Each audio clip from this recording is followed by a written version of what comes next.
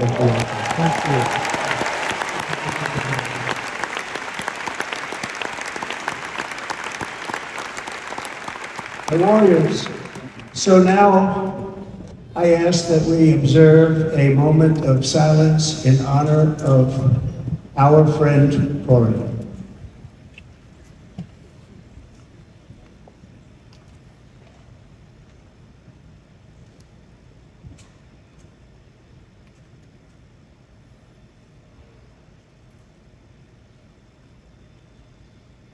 There is no greater love than to lay down one's life for others.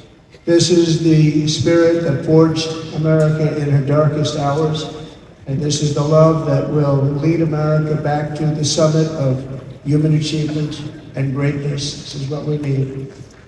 Despite such a heinous attack, we unite this evening more determined than ever. I am more determined than ever, and so are you.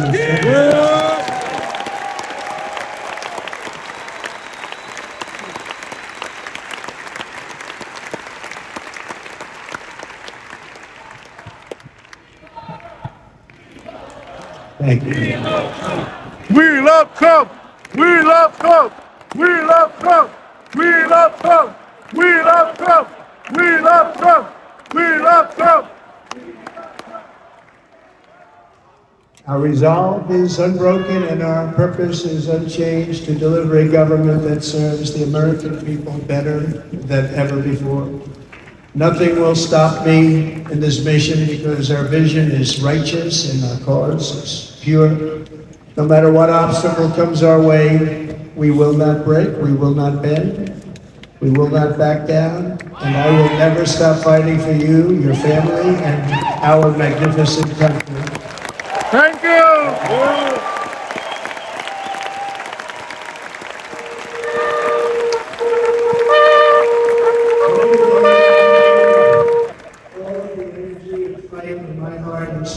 I pledge to our nation tonight. Thank you very much. I pledge that to our nation. I'm going to turn our nation around, and we're going to do it very quickly. Thank you.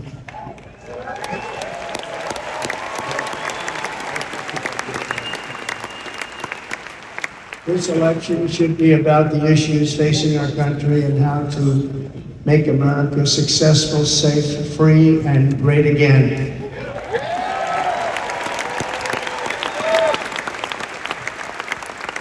In an age when our politics too often divide us, now is the time to remember that we are all fellow citizens. We are one nation under God, indivisible, with liberty and justice for all.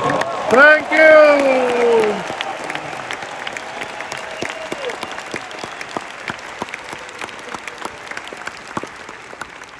We must not criminalize dissent or demonize political disagreement, which is what's been happening in our country lately at a level that nobody has ever seen before. In that spirit, the Democrat Party should immediately stop weaponizing the justice system and labeling it as an enemy of democracy.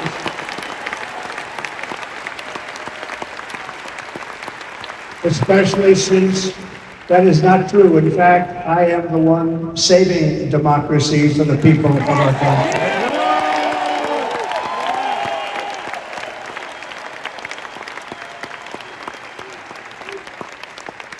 And very big news, as you probably just read, on Monday a major ruling was handed down from a highly respected federal judge in Florida, highly independent, finding that the prosecutor and the fake documents case against me were totally unconstitutional, and the entire case was thrown out of court.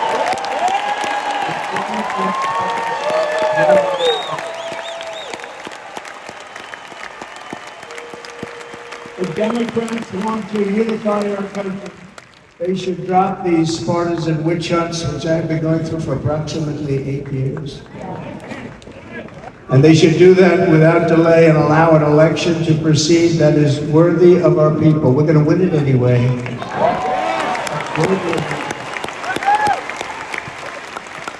On this journey, I am deeply honored to be joined by my amazing wife, Melania.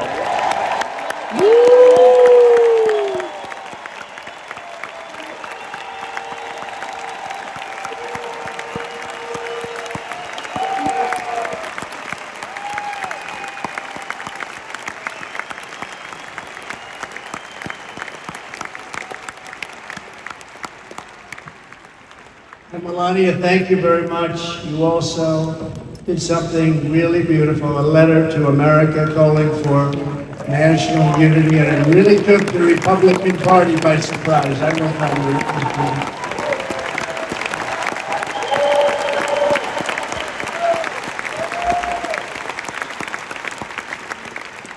That's a very serious. People said that we should take that letter and put it as part of the Republican platform. That would be an honor, wouldn't it? Mr. Congressman? But it captivated so many, so I also want to thank my entire family for being here. Don, Kimberly, Ivanka and Jared, Eric and Lara, Tiffany and Michael, Baron, I don't know Baron.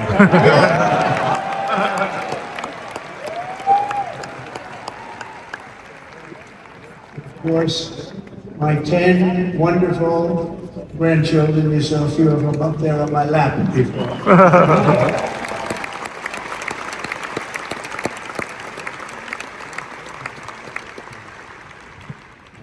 And how good was Dana? You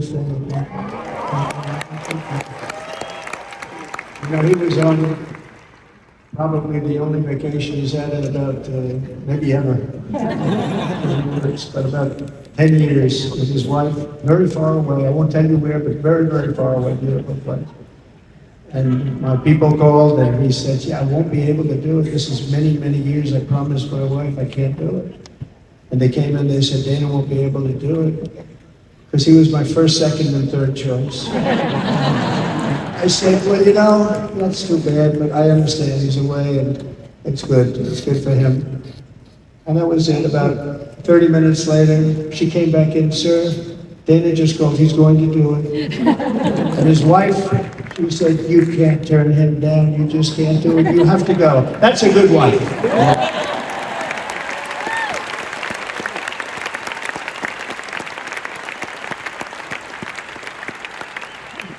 So he got on a plane, he got here a little while ago, now he's going to get on the plane in a little while and he's going to go back home to his wife.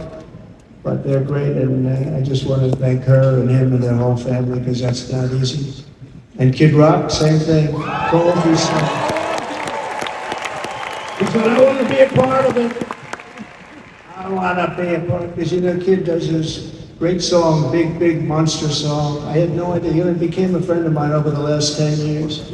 And he's amazing. Everyone loves him. I didn't even know how big he was. You know, he has rallies, 35, 40,000 people he gets every time he goes out. I think he's making so much money, he doesn't know what the hell to do with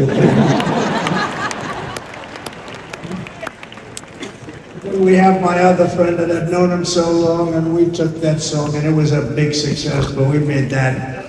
I saw a chart of great songs to America. That was #1 on the chart recently, #1. So that's Lee Greenwood, a very special, beautiful person. He's a beautiful man. But they all wanted to be here. And how about the Hulkster? How good was she?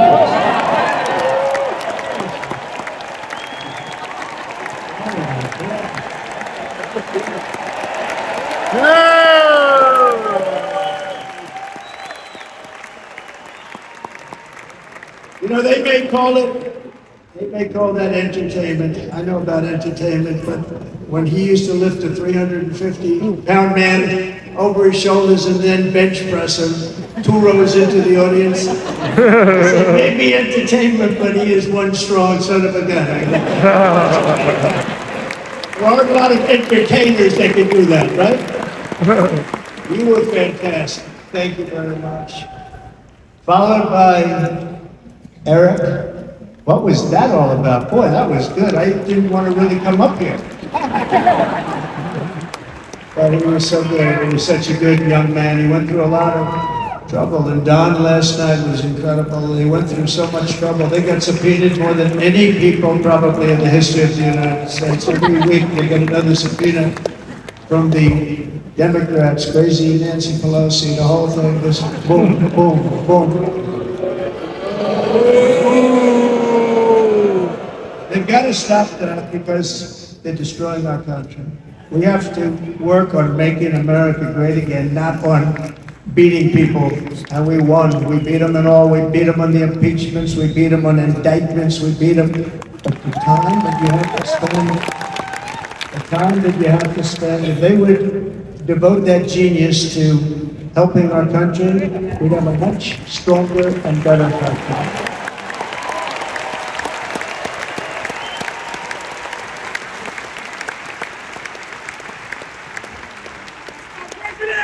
And Jason, the biggest star in country music. Jason, thank you for being here.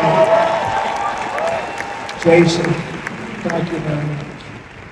Jason all day is good. I like his wife even better, by the way. Thank you, Jason. But I'm thrilled to have a new friend and partner fighting by my side.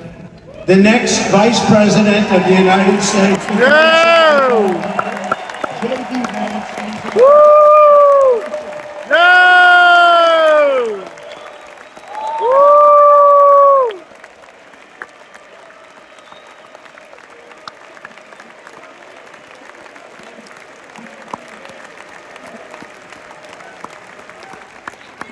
Be a great Vice President is going to be great with this country and with this movement, greatest movement in the history of our country, make America great again. Yeah.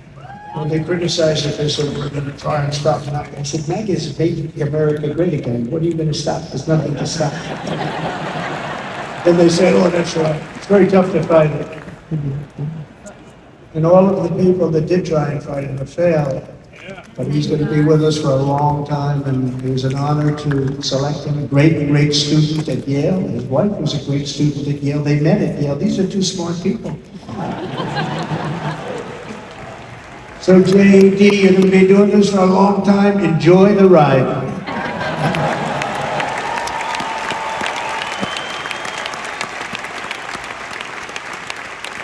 And a very special thank you to the extraordinary people of Milwaukee and the great store.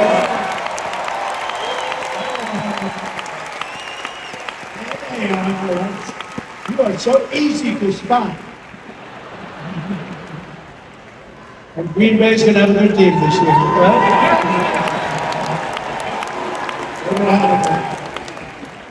Most of the audience doesn't like it, but it's true. You have a and by the way, Wisconsin, we are spending over $250 million here creating jobs and other economic development all over the place. So I hope you will remember this in November and give us your vote. I am trying to buy your vote.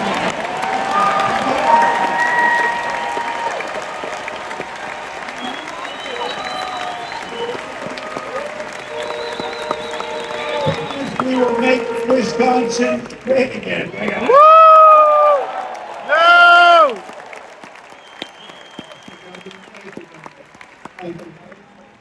I'm here tonight to lay out a vision for the whole nation, to every citizen, whether you're a young or old man or woman, Democrat, Republican or independent, black or white, Asian or Hispanic. I extend to you a hand of loyalty and of friendship.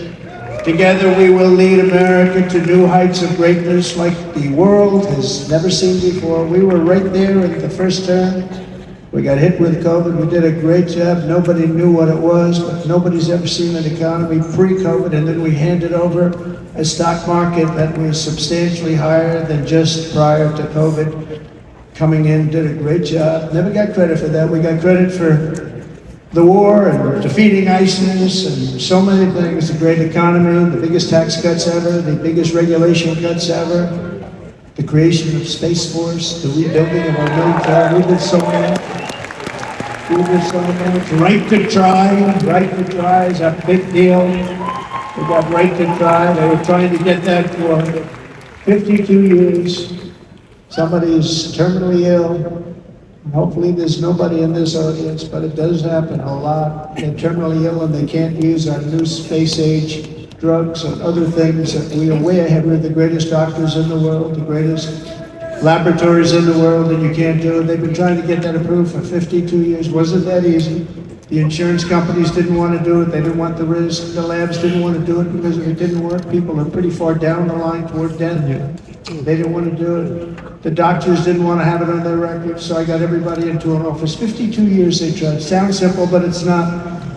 And I got them to agree that somebody that needs it will, instead of going to Asia or Europe or someplace, or if you have no money, going home and die, just die. We got them to sign an agreement, agree to it, where they're not going to sue anybody. They're going to get all of this stuff. They're going to get it really fast. And what's happened is we're saving thousands and thousands of lives. It's incredible. Great to try. Great to do it. Under our leadership, the United States will be respected again. No nation will question our power. No enemy will doubt our might. Our borders will be totally secure. Our economy will soar. We will return law and order to our streets, patriotism to our schools, and importantly, we will restore peace, stability, and harmony all throughout the world. But to achieve this future, we must first rescue our nation from failed and even incompetent leadership. We have totally incompetent leadership. This will be the most important election in the history of our country. Under the current administration, we are indeed a nation in decline. We have an inflation crisis that is making life unaffordable, ravaging the incomes of working and low-income families, and crushing, just simply crushing our people like never before. They've never seen anything like it. We also have an illegal immigration crisis, and it's taking place right now as we sit here in this beautiful arena. It's a massive invasion at our southern border that has spread misery, crime, poverty, disease, and destruction to communities all across our land. Nobody's ever seen anything like it.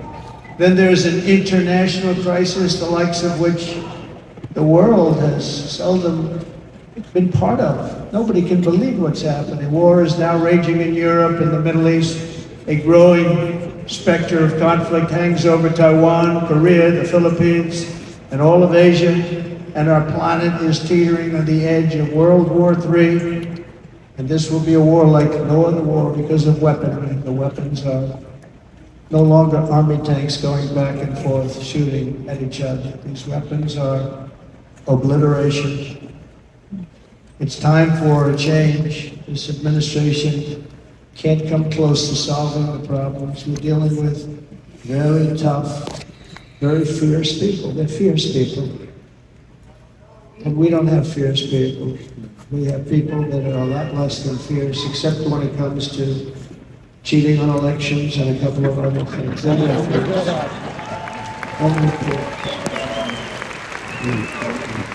So tonight, I make this pledge to the great people of America. I will end the devastating inflation crisis immediately, bring down interest rates, and lower the cost of energy. We will drill, baby, drill.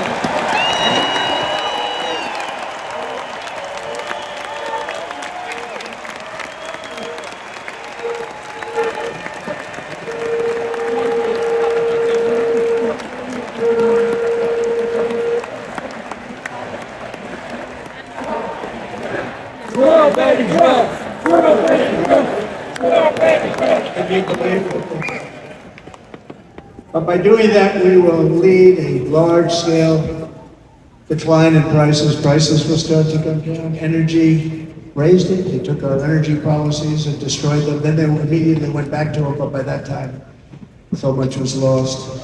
But we will do it at levels that nobody's ever seen before. We'll end lots of different things. We'll start paying off debt and start lowering taxes even further. We gave you the largest tax cut. We do it.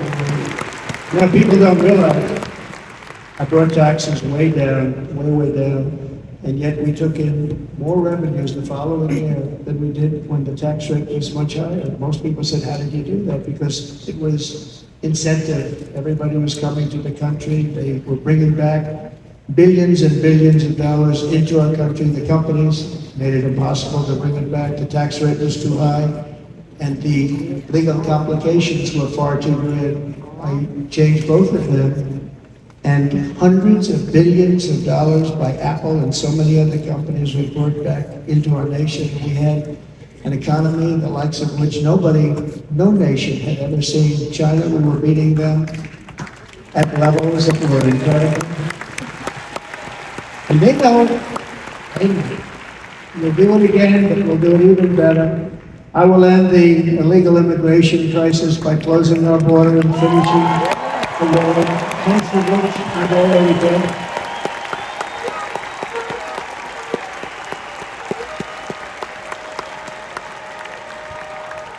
In the war, we were dealing with a very difficult Congress, and I said, oh, that's okay, we won't go to Congress. I call it an invasion. We gave our military almost $800 billion. I said, I'm going to take a little of that money because this is an invasion. We built, most of the wall is already built, and we built it through using the funds because what's better than that? We have to stop the invasion into our country that's killing hundreds of thousands of people a year. I'm not going to let that happen.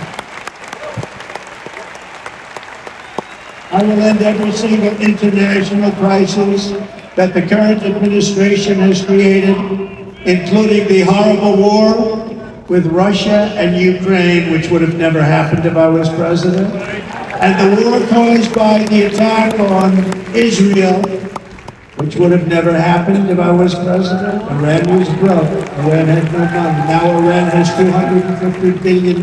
They made it all over the last 2.5 years. They were broke. I watched the other day on a show called Deface the Nation. Has anyone seen that? And they had a congressman who was a Democrat say, well, whether you like him or not, Iran was broke dealing with Trump. I told China and other countries, if you buy from Iran, we will not let you do any business in this country, and we will put tariffs on every product you do send in of 100% of Iran. And they said to me, well, I think that's about it. They weren't going to buy any oil. And they were ready to make a deal. Iran was going to make a deal with us. And then we had that horrible, horrible result that we'll never let happen again. The election result, we're never going to let that happen again. They used COVID to cheat. We're never going to let it happen again. And they took off all the sanctions and they did everything possible for Iran.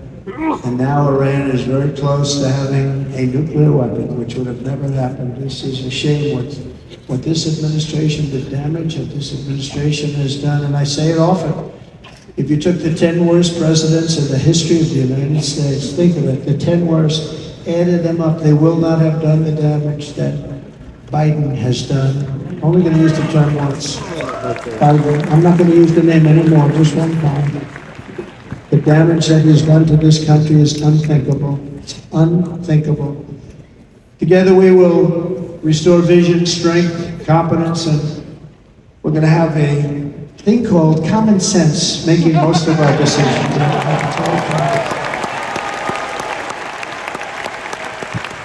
Just a few short years ago, under my presidency, we had the most secure border and best economy in the history of our country, in the history of the world. We had the greatest economy in the history of the world. We had never done anything like it. We were beating every country, including China, by leaps and bounds. Nobody had seen anything like it. We had no inflation, soaring incomes were going.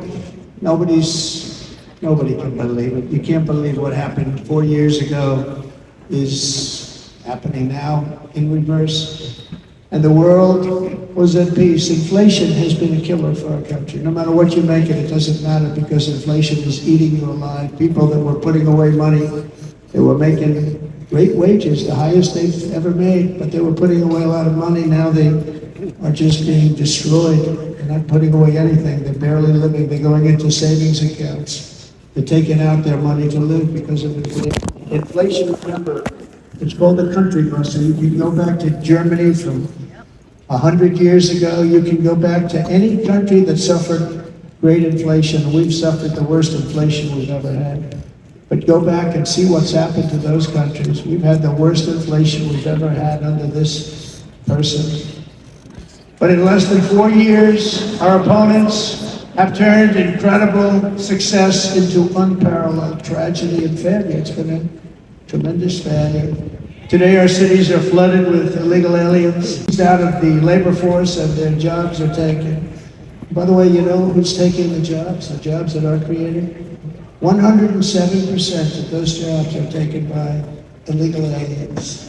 And you know who's being hurt the most by millions of people pouring into our country? The black population and the Hispanic population, because they're taking the jobs from our black population, our Hispanic population, and they're also taking them from unions. The unions are suffering because of it. Thank you. I like you too. Thank you very much. Inflation has wiped out the life savings of our citizens and forced the middle class into a state of depression and despair. That's what it is. It's despair and depression. We cannot and will not let this continue. Less than 4 years ago, we were a great nation, and we will soon be a great nation again. We're going to be good.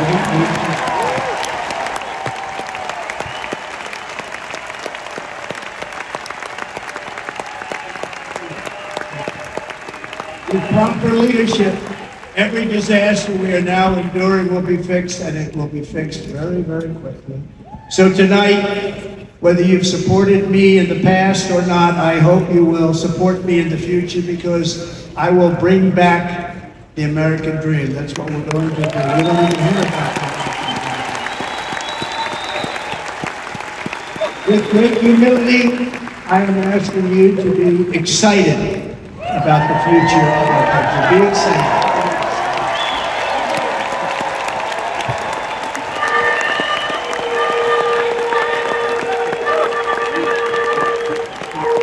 And by the way, the news reports, oh, look at all of those. They're all here. But every one of them has said this could be the most organized, best run, and most enthusiastic convention of either party that they've ever seen.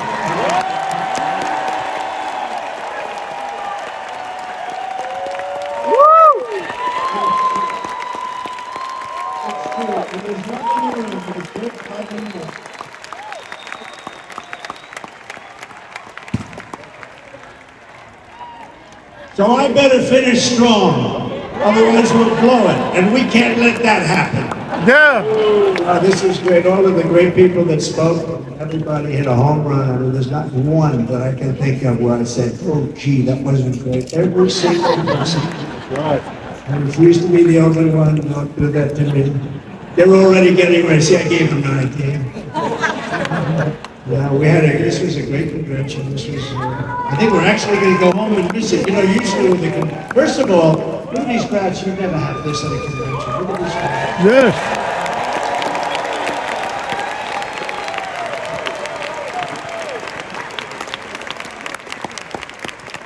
Love, it's about love. This week, the entire Republican Party has formally adopted an agenda for America's renewal, and you saw that agenda.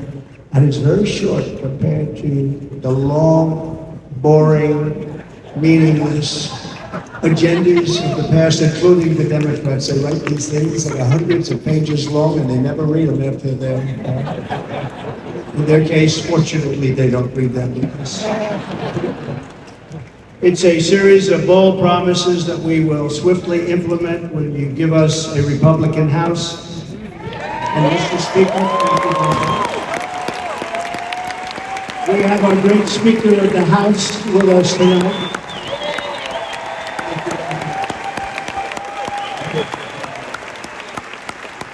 A Republican Senate, we have many senators here, and send me back to our beautiful White House just a few short months from now. We're talking about just months. It can't come fast enough. We have to get it done. First, we must get economic relief to our citizens. Starting on day one, we will drive down prices and make America affordable again. We have to make it affordable. It's not affordable. People can't live like that. Under this administration, our current administration, groceries are up 57%, gasoline is up 60 and 70%, mortgage rates have quadrupled. And the fact is, it doesn't matter what they are because you can't get the money anyway. Can't buy houses, young people can't get any financing to buy a house. The total household costs have increased an average of $28,000 per family under this administration. Republicans have a plan to bring down prices and bring them down very, very rapidly. By slashing energy costs, we will in turn reduce the cost of transportation, manufacturing, and all household goods. So much starts with energy. And remember, we have more liquid gold under our feet than any other country by far. We are Real, baby, real. Absolute fortune with its energy. We have it and China does it. Under the Trump administration, just 3.5 years ago, we were energy independent, but soon we will actually be better than that. We will be energy dominant and supply not only ourselves, but we will supply the rest of the world. With numbers that nobody has ever seen, and we will reduce our debt, $36 trillion. We will start reducing that, and we will also reduce your taxes still further. Next, and by the way, they want to raise your taxes 4 times, think of it. And all my life I grew up watching politicians. I always loved politics, I guess. I was on the other side. I'd watch and they were always talking about, we will give you a tax cut, we will give you a tax cut. My whole life I was watching, I will give you a tax cut, right, Mr. Congressman? That's all they talked about.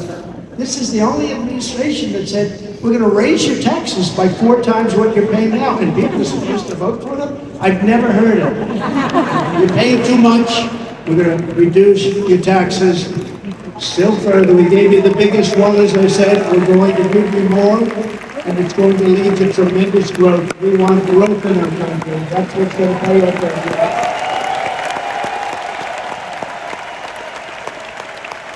Next, we will end the ridiculous and actually incredible waste of taxpayer dollars that is fueling the inflation crisis. They spend trillions of dollars on things having to do with the Green New Scam. It's a scam.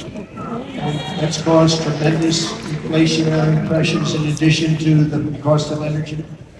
And all of the trillions of dollars that are sitting there not yet spent, we will redirect that money for important projects like roads, bridges, dams, and we will not allow it to be spent on meaningless green new scam ideas.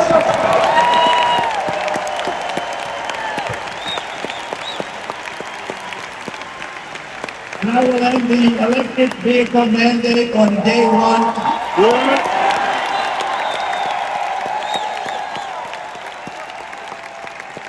By saving the U.S. auto industry from complete obliteration, which is happening right now, and saving U.S. customers thousands and thousands of dollars per car. And right now, as we speak, large factories just started, are being built across the border in Mexico, so with all the other things happening on our border. And they're being built by China to make cars and to sell them into our country. No tax, no anything. The United Auto Workers ought to be ashamed for allowing this to happen. And the leader of the United Auto Workers should be fired immediately. Every single auto worker, union and non-union, should be voting for Donald Trump because we're going to bring back car manufacturing and we're going to bring it back.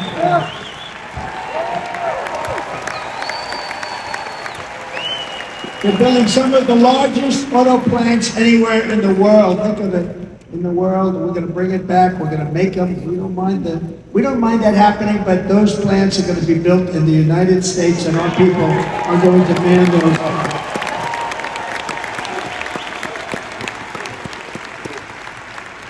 And if they don't agree with us, we'll put a tariff of approximately 100 to 200% on each car, and they will be unsellable in the United States.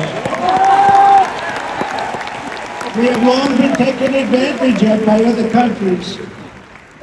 And think of it, oftentimes these other countries are considered so-called allies. They've taken advantage of us for years. We lose jobs, we lose revenue, and they gain everything and wipe out our businesses, wipe out our people. I stopped it for 4 years, I stopped it, and we're really ready to make changes like nobody had seen before. And remember, USMCA, I got rid of NAFTA, the worst trade deal ever made, and replaced it with USMCA, which is, they say, the best trade deal ever made. Actually, probably the best trade deal was the deal I made with China, where they buy $50 billion worth of our product. They were buying nothing. They buy $50 billion worth. They had to. But I don't even talk about it because of COVID. I don't even mention it, frankly, because of what happened with the China virus.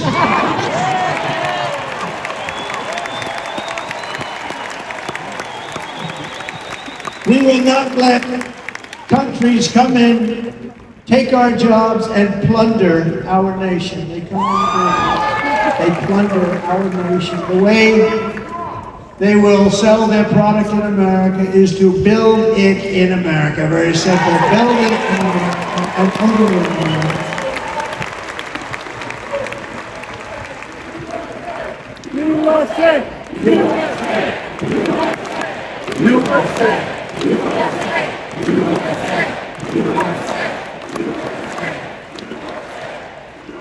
And this very simple formula, and Congress has to go along with us, and they will. This very simple formula will create massive numbers of jobs. We will take over the auto industry again, and many, hundreds of thousands of jobs. We lost so many jobs over the years. If you go back 20, 25 years, they've stolen, going to China and Mexico, about 68% of our auto industry manufacturing jobs. We're going to get them all back. We're going to get them all back, every one of them. At the center of our plan for economic relief are massive tax cuts for workers that include something else that's turned out to be very popular, actually. Here it's very popular in this building and all those hotels that I saw that are so nice. I'm staying in a nice room.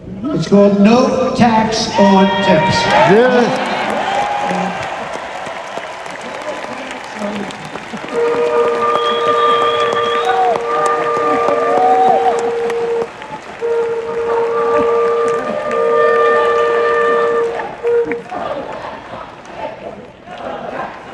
We got that by having dinner recently in Nevada, where we're leading by 14 points.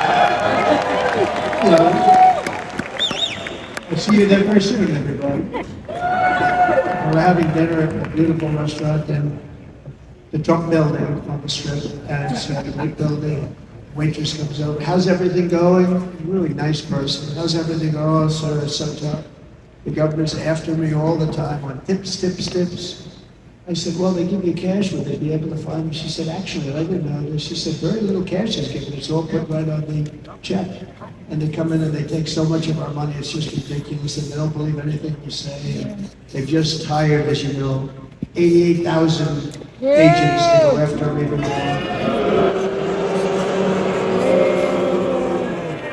And I said, this shows the level of my, most people go out, they hire consultants that pay millions of dollars. But I said to her, let me just ask you a question.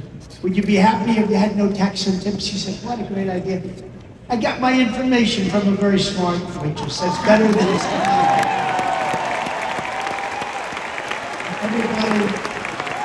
Everybody loves waitresses, and caddies, and drivers. Everybody's a large group of people that are being really hurt badly. They make money, let them keep their money. I'm going to protect Social Security and Medicare. Democrats are going to destroy Social Security and Medicare because all of these people, by the millions they're coming in, they're going to be on Social Security and Medicare and other things, and you're not able to afford it. They are destroying your Social Security and your Medicare. Under my plan, incomes will skyrocket, inflation will vanish completely, jobs will come roaring back, and the middle class will prosper like never, ever before, and we're going to do it very well.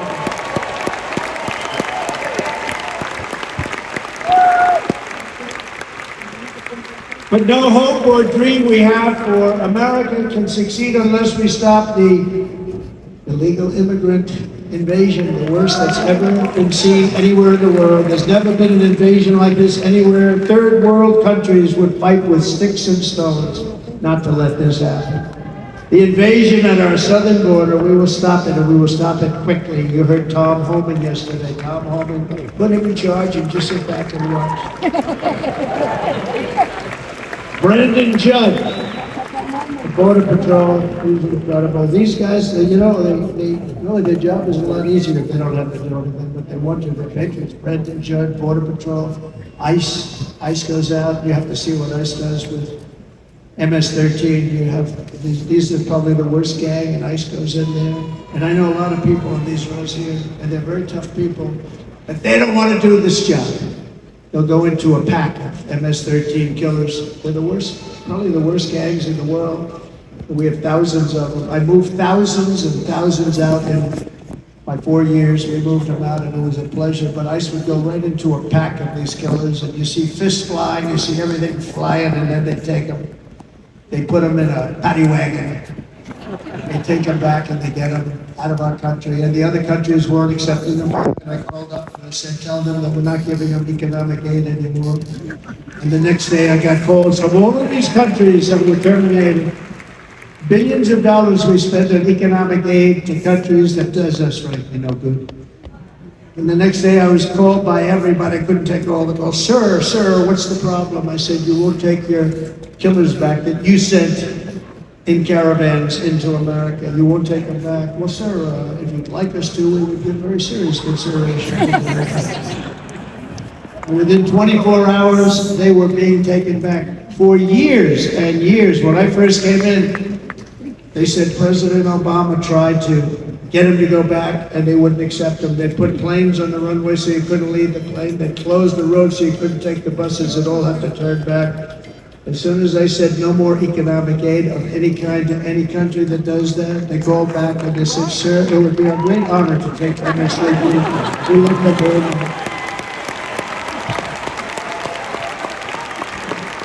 Thank you very much, sir. We'll take it. At the heart of the Republican platform is our pledge to end this border nightmare and fully restore the sacred and sovereign borders of the United States of America, and we're going to do that on day one.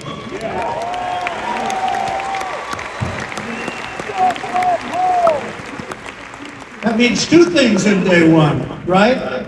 Drill, baby, drill, and close our borders. Yes.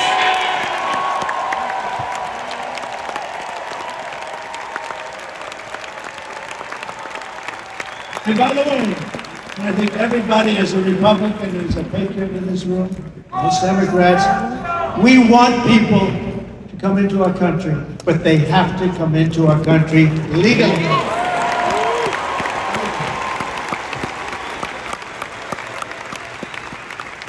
Less than 4 years ago, I handed this administration the strongest border in American history. But you can see on the chart that saved my life, that was the chart that saved my life. I said, look at it, I'm so proud of it. I think it's one of the greatest, done by the Border Patrol, one of the greatest charts I've ever seen that showed everything just like that. We know the chart. Oh, there it is. That's pretty good. Wow. Last time I put up that chart, I never really got to look at it. But without that chart, I would not be here today.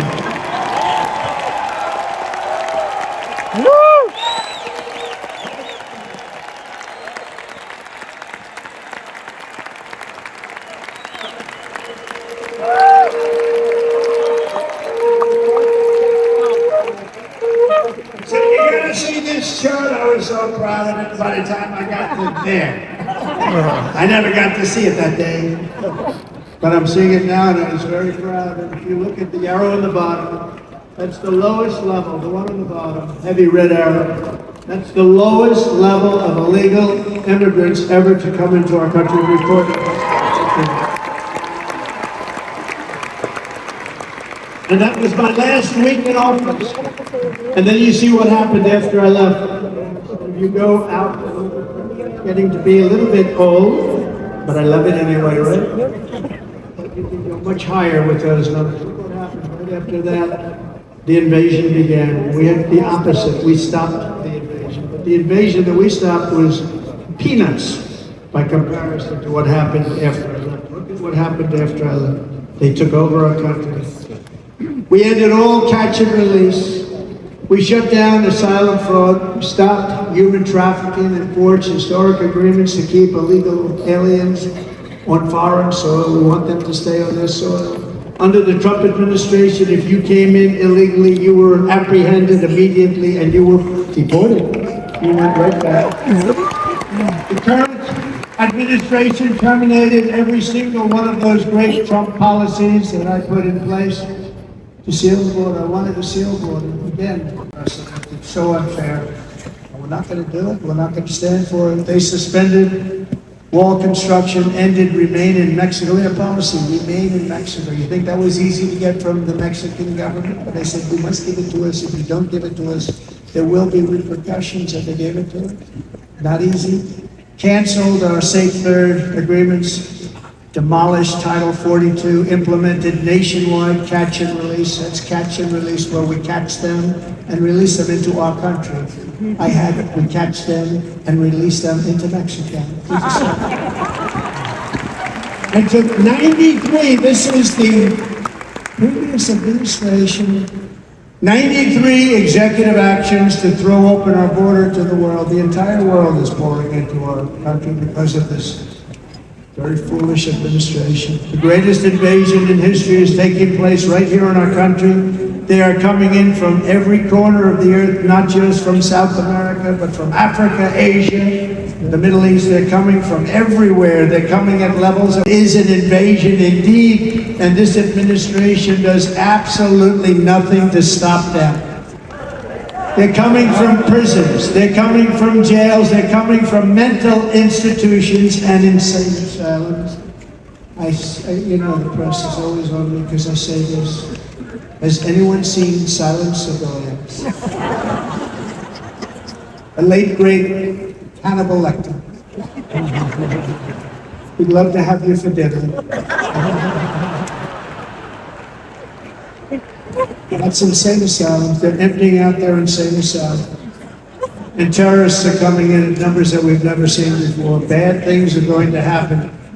Meanwhile, our crime rate is going up while crime statistics all over the world are going down because they're taking their criminals and they're putting them into our country.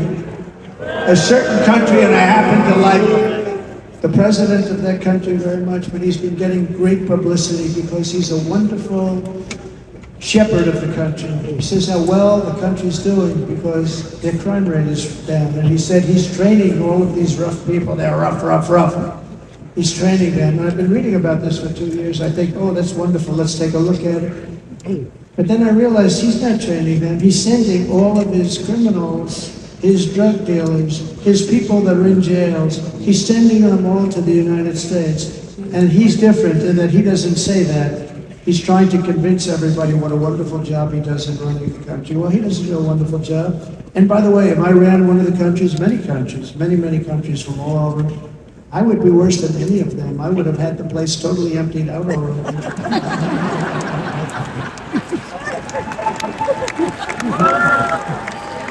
But we become a dumping ground for the rest of the world, which is laughing at us. They think we're stupid.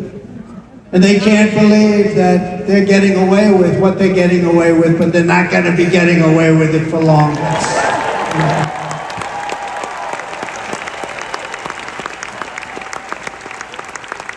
In Venezuela, Caracas, high crime. Caracas, Venezuela. really dangerous place. But not anymore. Because in Venezuela, crime is down 72%. In fact, if they would ever win this election, I hate to even say that, we will have our next Republican convention in Venezuela because it will be so. Our cities will be so unsafe, we will not be able to happen there. In El Salvador, murders are down by 70%. Why are they down? Now, he would have you convinced that because he's trained murderers to be wonderful people. No. They're down because they're sending their murderers to the United States of America.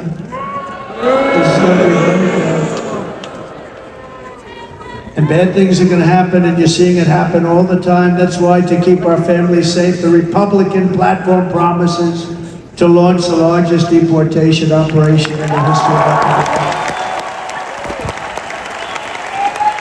Even larger than that of President Dwight D. Eisenhower from many years ago. You know, he was a moderate, but he believed very strongly in things. He had the largest deportation operation we've ever had.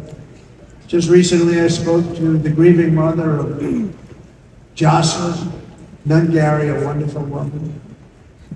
A precious 12-year-old girl from Houston who last month was tied up, assaulted, and strangled to death after walking to the convenience store just a block away from her house. Her body was dumped near the side of the road in a shallow creek, found by some onlookers who couldn't believe what they had witnessed. Charged with Jocelyn's heinous murder, the two illegal aliens from Venezuela who came across our border were in custody and were then released into the country by this horrible, horrible administration that we have right now. I also met recently with the heartbroken mother and sister of Rachel Morin. Rachel was a 37-year-old mom of 5 beautiful children who was brutally raped and murdered while out on a run. She wanted to keep herself in good shape. It was very important that she was murdered. The monster responsible first killed another woman in El Salvador before he was led into America by the White House. This White House let them in. He then attacked a 9-year-old girl and her mother in a home invasion in Los Angeles before murdering Rachel and Marilyn. Traveled all throughout the country, doing tremendous damage. Rachel's mother will never be the same. I spent time with her. She will never be the same. I've also met with the wonderful family of Lake and Riley, the brilliant 22-year-old nursing student. She was so proud of being first in her class, who was out for a jog on the campus of the University of Georgia when she was assaulted, beaten, and horrifically killed. Yet another American life was stolen by a criminal alien set free by this administration. And these were incredible people we're talking about. These were incredible people who died. Tonight, America, this is my vow. I will not let these killers and criminals into our country.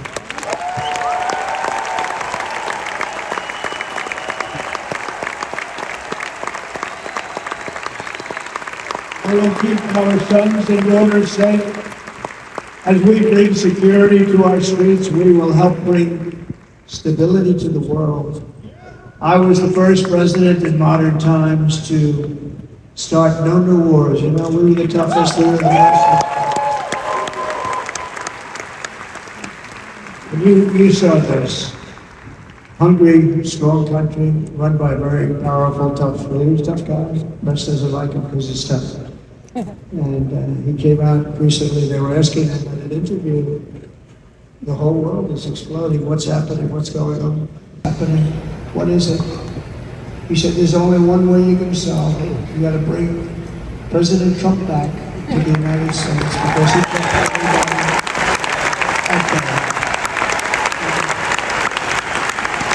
He used a word I wouldn't use because I can't use that word. You should say it was braggadocious, as the press would say. He was a braggart. But Viktor Orban said it. He said Russia was afraid of him. China. Under President Bush, Russia invaded Georgia. Under President Obama, Russia took Crimea.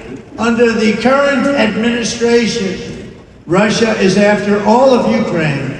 Under President Trump, Russia took nothing.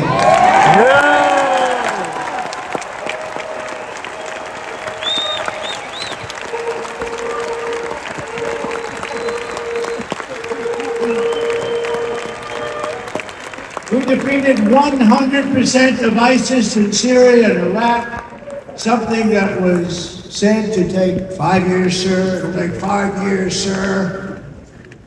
We did it in a matter of a couple of months. We have a great military. Our military is not woke. It's just some of the fools on top that are woke.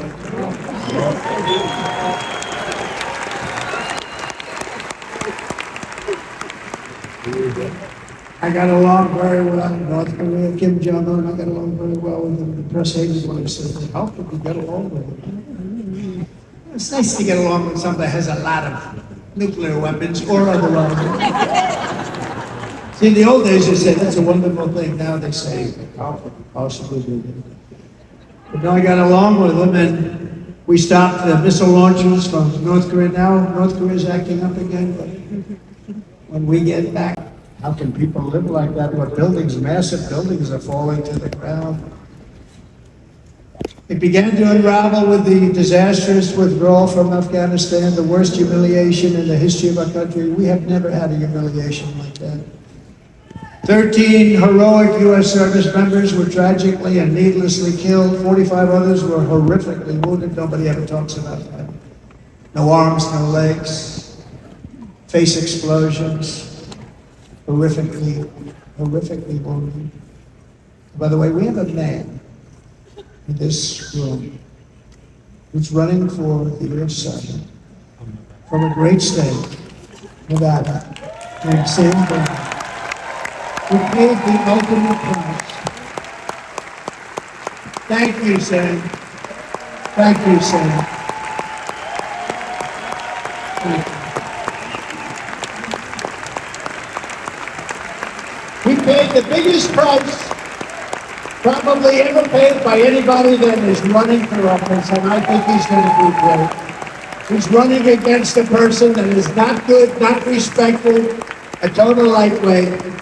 But Sam, I think, paid, really, we were talking about it with some of the senators that are working so hard for Sam, but he paid the biggest price of any senator ever to run for the Senate. I don't think anybody's ever, when he did, he was a real hero, a really great person, and he's running, and I hope that everybody gets out and votes for Sam Brown. Yeah!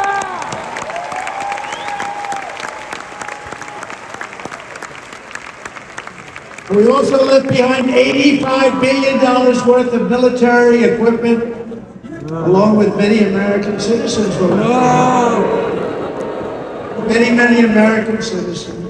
Emboldened by that disaster, Russia invaded Ukraine. They saw this group of people that weren't competent. We took the soldiers out first. No, we're going to take the soldiers out second. If they would have followed my plan, we had a great plan. But the plan only kicked in if they did everything perfectly. And they weren't doing things perfectly, so we said it doesn't kick in. 18 months in Afghanistan, we didn't have one, so they were killing them left and right, snipers. And I spoke to the head of the Taliban. You've heard the story. Abdul, still there, still the head of the Taliban. The press got on me, why would you speak to him? I said, because that's where the killing is. I don't have to speak to somebody that has nothing to do with it. And I told him, don't ever do that. Don't ever do that again. Don't ever do that again. You're going to stop. Because during the Obama administration, many great people and soldiers, a lot of soldiers are being killed from long distance. I said, if you keep doing that, you're going to be hit harder than anybody's ever been hit by a country before.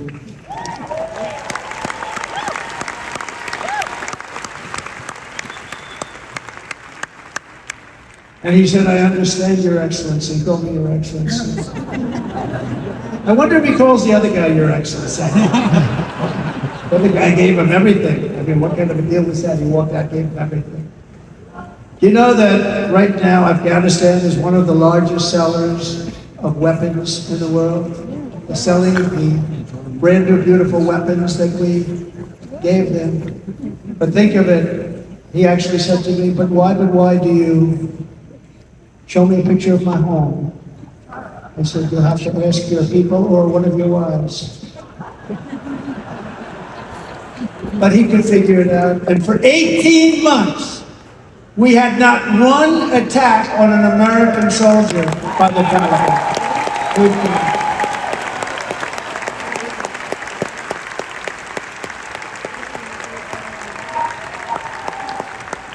And then we had that horrible day where soldiers were killed. I was not there because of a ridiculous election. But we had that horrible attack. And they also gave up Bagram, one of the biggest bases anywhere in the world, air bases anywhere in the world, the longest runways, most powerful, ardent, thickened runway. They gave it up. And I liked it not because of Afghanistan, I liked it because of China. It's 1 hour away from where China makes their nuclear weapons. And you know who has it now? China has it now. We were keeping it.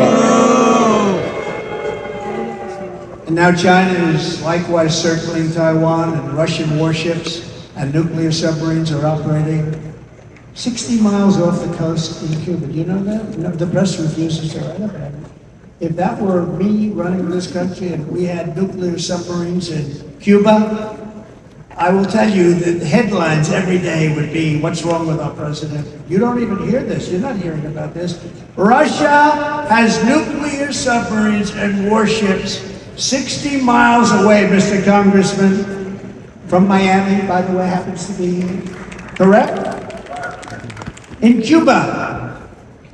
That would not be stood for if it were somebody else. They don't want to mention it, but now maybe they will. And the entire world, I tell you this, we want our hostages back. And they better be back before I understand office. Or you will be paying a very big price.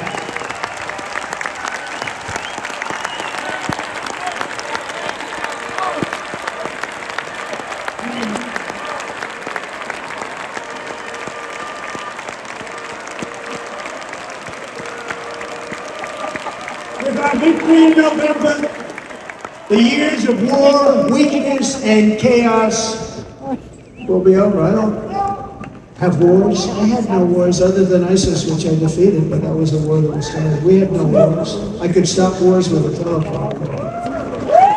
Yeah. If properly stated, it would never stop.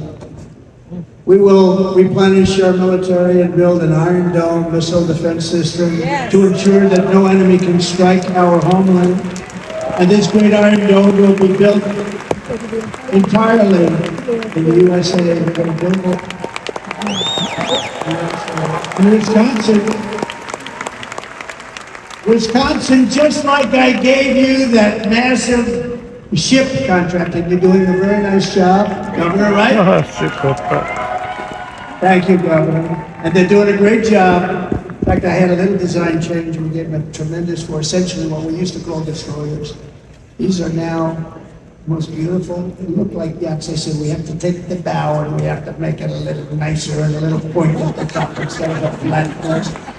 And the people at the shipyard said, this guy sort of knows what he's doing. The most beautiful ships, right, Governor? Everybody sitting over there. And it was a big contract that everybody wanted. I gave it to Wisconsin, but we're going to have a lot of that built right here in the state of Wisconsin and all other states. Israel has an Iron Dome. They have a missile defense system. 342 missiles were shot into Israel, and only one got through a little bit. It was badly wounded and fell to the ground, but most of them are. And Ronald Reagan wanted this many years ago, but we really didn't have the technology many years ago. Remember, they called it Starship, spaceship, anything to mock him.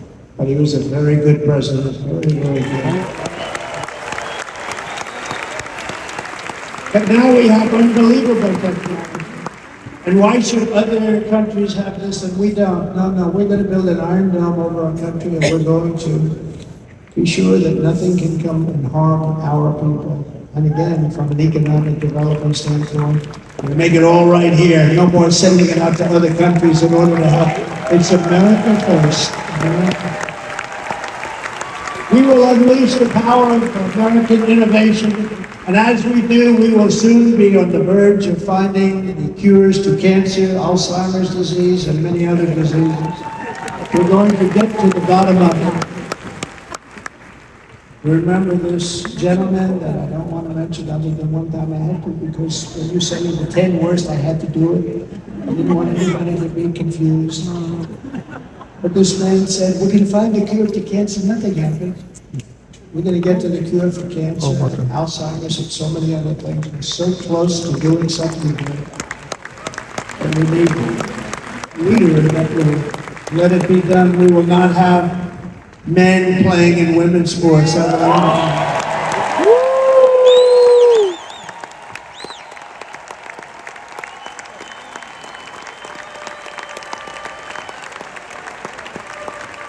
will restore and renovate our nation's once great cities, making them safe, clean, and beautiful again. And that includes our nation's capital, which is a horrible killing field. So many things. They leave from Wisconsin, they go to look at the Washington Monument, they end up getting stabbed, killed, or shot. We will be very soon very proud of our capital, again, Washington, D.C.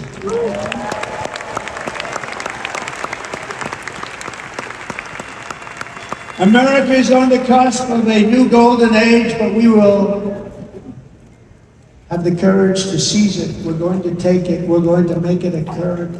We're going to bring this into a golden age like never seen before. Remember this, China wants to do it, Japan wants to do it, all of these countries want to do it. We have to produce massive amounts of energy.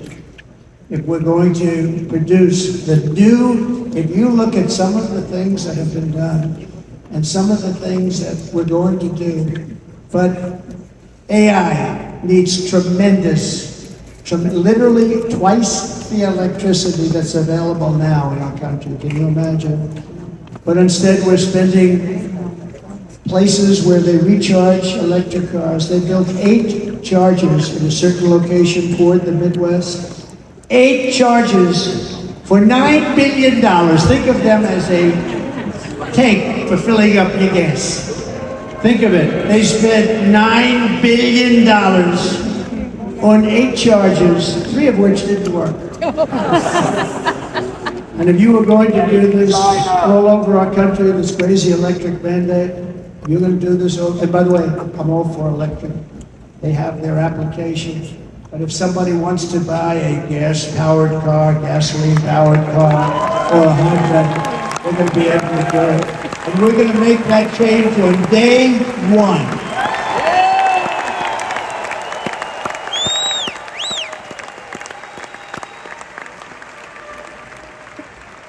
So to conclude, just a few short days ago, my journey with you nearly ended. You know that. And yet, here we are tonight, all gathered together, talking about the future, promise, and a total renewal of a thing we love very much. It's called America. We live in a world of miracles. None of us knows God's plan or where life's adventure will take us. I want to thank Franklin Graham for being here tonight. He's an outstanding man. He wrote me a note recently. I have a lot of respect for him. Sir, I love your storytelling. I think it's great in front of these big rallies. But sir, please do me one favor. It won't make any difference. Please, don't use any foul language. That's a little embarrassing. He said, it won't make any difference. Actually, it does. The story's not quite as good, but I've been very good. The story's not quite as good. I've got to have a little talk with guys. But he was good.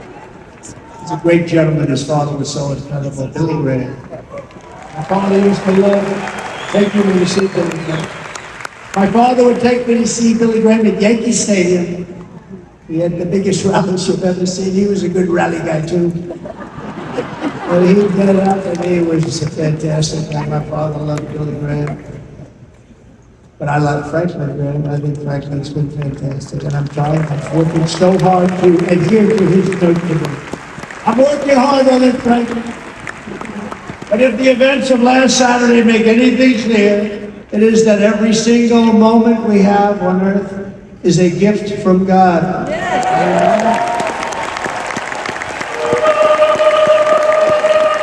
We have to make the most of every day for the people and for the country that we love. The attacker in Pennsylvania wanted to stop our movement, but the truth is the movement has never been about me. It has always been about you. It's your movement. It's the biggest movement in the history of the country. Thank you. It can't be stopped. It has always been about the hardworking, patriotic citizens of America. For too long, our nation has settled for too little. We settled for too little. We've given everything to other nations, to other people. You have been told to lower your expectations and to accept less for your families. I am here tonight with the opposite message. Your expectations are not big enough.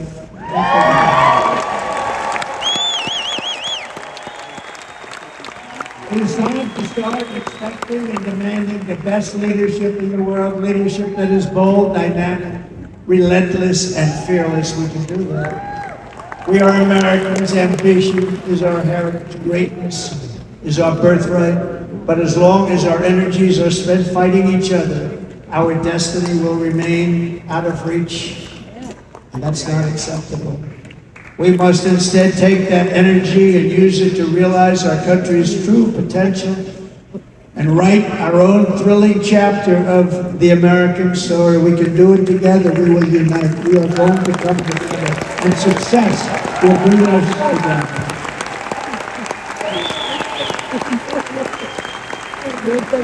It is a story of love, sacrifice, and so many other things. And remember the word, devotion. It's unmatched devotion. Our American ancestors crossed the Delaware, survived the icy winter at Valley Forge, and defeated a mighty empire to establish our cherished republic. They fought so hard, they lost so many. Frontier. When our way of life was threatened, American patriots marched onto the battlefield, raced into enemy strongholds, and stared down death, and stared down those enemies to keep alive the flame of freedom. At Yorktown, Gettysburg, and Midway, they joined the roll call of immortal heroes. So many homes, just so many heroes, so many great people, and we have to cherish those people. We can't forget those people. We have to cherish those people.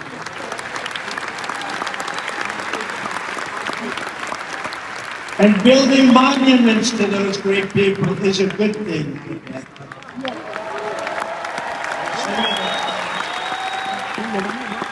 No challenge was too much. No hardship was too great. No enemy was too fierce. Together these patriots soldiered on, endured, and they prevailed because they had faith in each other, faith in their country, and above all, they had faith in their God.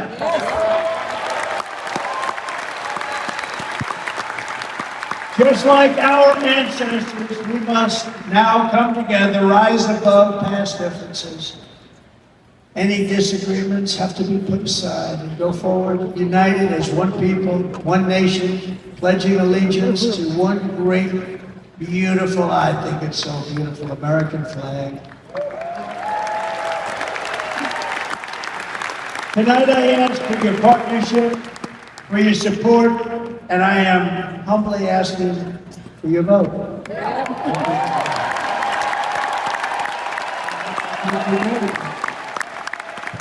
Every day I will strive to honor the trust you have placed in me, and I will never, ever let you down. I promise that. I will never let you down. To all of the forgotten men and women who have been neglected, abandoned, and left behind, you will be forgotten no longer.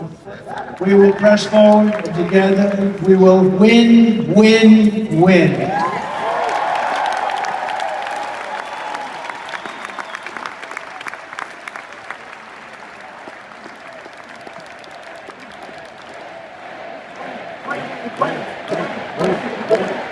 Win, win, win, win, win, win.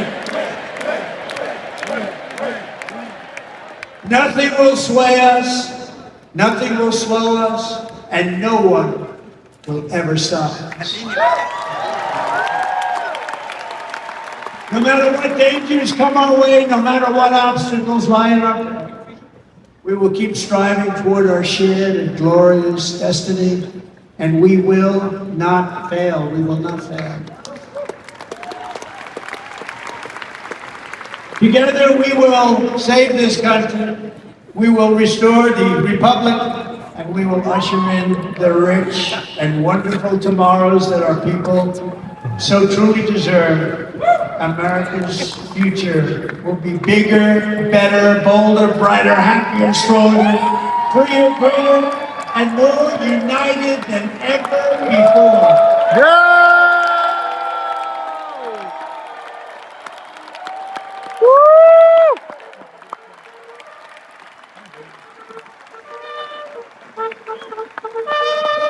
Simply put, we will very quickly make America great again.